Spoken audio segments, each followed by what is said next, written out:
What up guys, I'm Thales and we're back with another how to slice. In today's how to slice video, we're gonna be checking out some awesome box skull safari. So let's go. So this is the lion box skull. As you can see, this is a really nice model to print, and in this video we're gonna be checking out the best settings to print it. So let's go. First off, let's analyze this model. We got the body right here, the head, the jaw, and the tail. Let's go to the print settings. Over here in print settings in layer height, we're going to be decreasing this value to around 0.18 millimeters. This way we're going to get a balance between quality and print time. If you want, you can be reducing this value. So you can go as low as 0.14, I would say.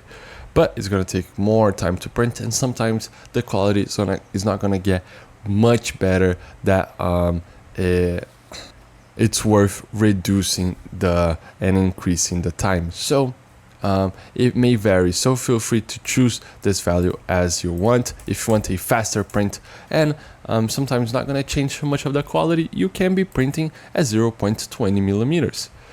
So this is 0.20 millimeters. This way we're going to get a faster print. In this video, I'm going to be selecting a balance between time and print quality, so 0.18 millimeters.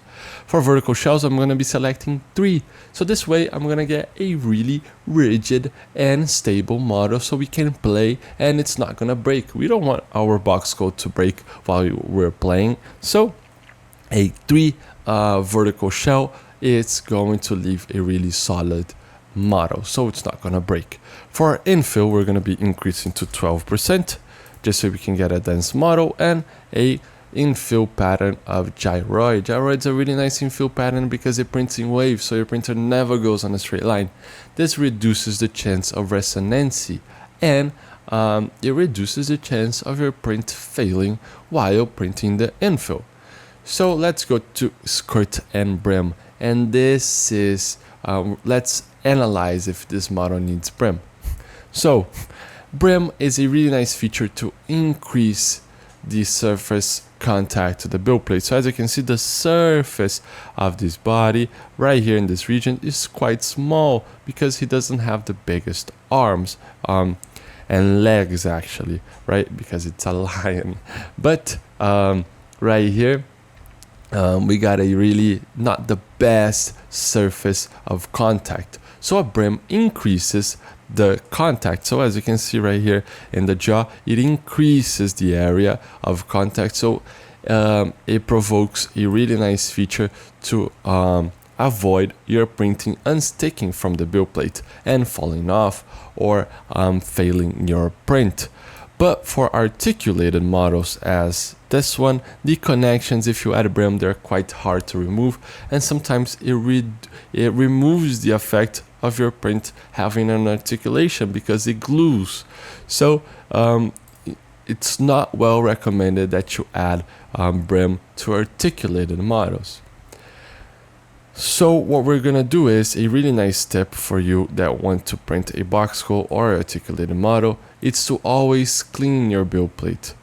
And please clean your build plate, even though you're not gonna print an articulated model. So remove all of the dust and oils from your finger that are on the build plate.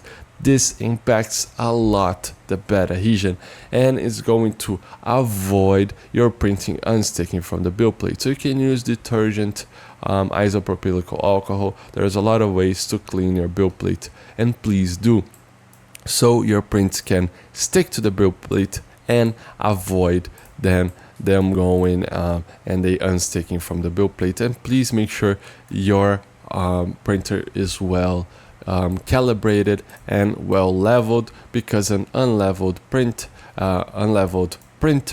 is going to make it's going to impact your bed adhesion as well. If your nozzle is too high up, you're going to have some bed adhesion and unsticking your models from the build plate. So please always clean your build plate, and if you can, just use another type of adhesion for articulated models. So just lay a little layer of glue stick. This is going to help a lot while printing articulated models. But for this one that's not articulated, and the head it's got a quite good area right here, but the jaw doesn't. So we're going to be adding brim just to the jaw. If we select right here, it's going to add to all of the parts.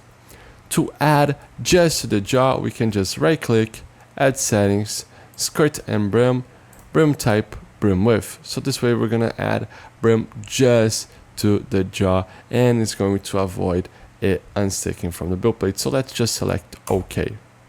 So right now it shows this toggle right here, skirt and brim. Brim type, I'm going to be selecting outer brim only, so it's going to be on the outer part, and we're going to select a 5mm brim. This way it's going to add brim just to the jaw. The head doesn't need too much brim because it's got a good bed adhesion, so it's quite big. This is a articulated, so I'm not going to be adding to the tail. So we have added skirt, actually a brim just to this model right here, so this looks fantastic. Let's go back to the print settings. Over here in print settings, in support material, this model does not need any support material because it's optimized for printing. So as you can see, this is at an angle that your printer can print, and it's designed so you do not need any support. And this is why the model is a assemble model. So by assembling the tail on the body, it enables a really nice feature that you do not need to print with support, because the modelers have thought about it before while modeling this piece.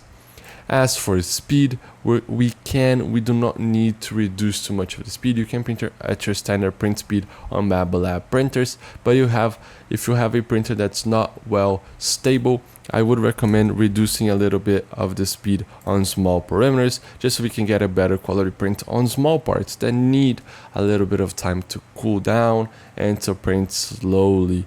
So by reducing this value on small perimeters, we're going to get a better quality print. And for the first layer right here, I always recommend printing really slowly. So make sure that your first layer speeds at around 20mm a second.